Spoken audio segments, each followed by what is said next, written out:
La mattina del 5 di agosto si muovevano le truppe italiane per Gorizia, le terre lontane, e dolente ognuno si partì sotto l'acqua che cadeva al rovescio.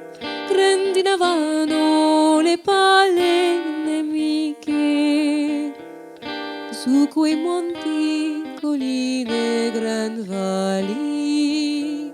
Si moriva dicendo così: oh Gorizia, tu sei maledetta, per ogni cuore che sente coscienza. Dolorosa ci fu la partenza, il ritorno per molti non fu. Oh vigliacchi che voi ve ne state,